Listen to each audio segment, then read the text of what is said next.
네, 안녕하세요. 자, 환경계획학 문제를 좀 풀어보도록 하겠습니다. 어떤 문제들로 이제 환경계획학 문제가 구성되어져 있는지를 보면 여러분들이 시험을 준비하는데 좀 맥이 잡힐까 생각해서이고요.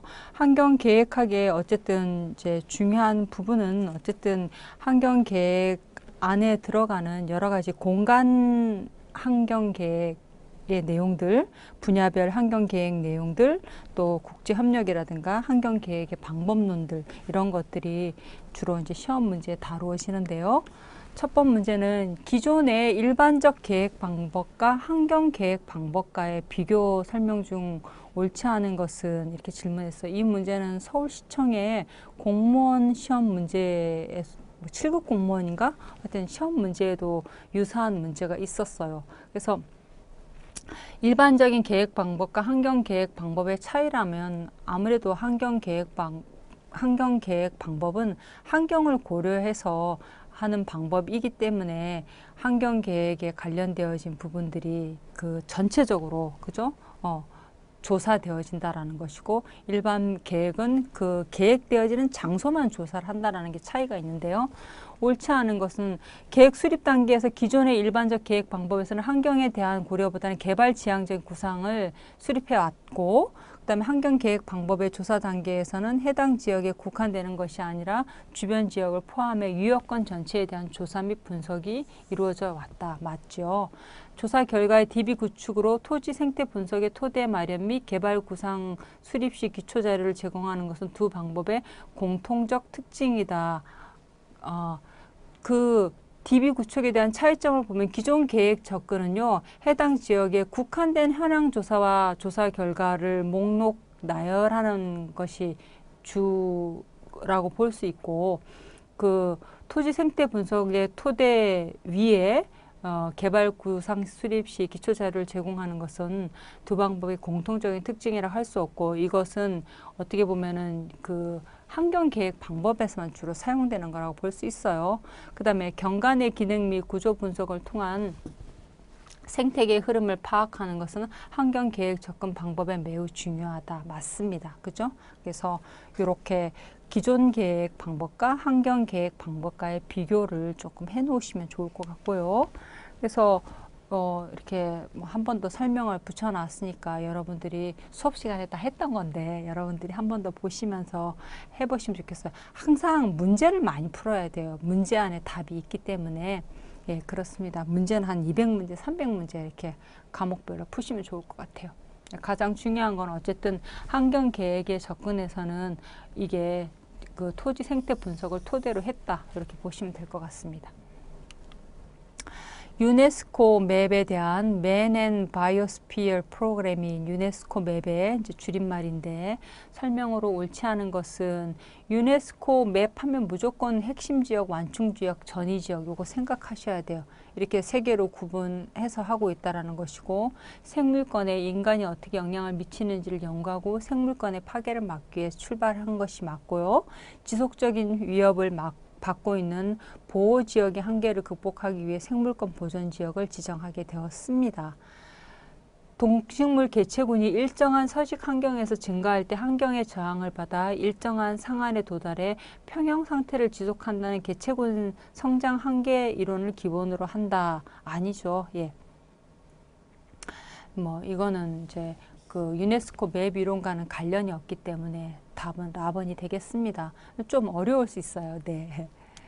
자, 환경공간 이론 중 생물 지리역의 지역 구분을 네 가지로 구분한 장소 단위에 대한 설명은 이렇게 물었습니다.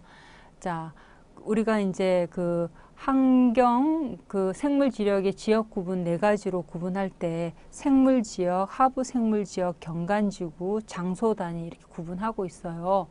그래서 경관 특성상 시각적인, 즉각적인 구별이 불가능하다. 예. 이고요. 경관지구의 하위 단위이며 생물 지리학적 지역 구분에 있어서 최소 단위다. 그 다음에 독특한 시각적 특성을 지닌 지역으로 위요된 공간이다. 경계에 있어 식생, 지역, 능선 및 자연 불황에 의해 결정된다. 지금 이렇게 장소 단위를 지금 묻는 거잖아요. 장소 단위는 경관지구의 하위 단위이고, 그죠? 그 다음에 생물 지리학적 지역 구분에 있어서 최소 단위이며, 그죠? 맞죠? 최소 단위이다.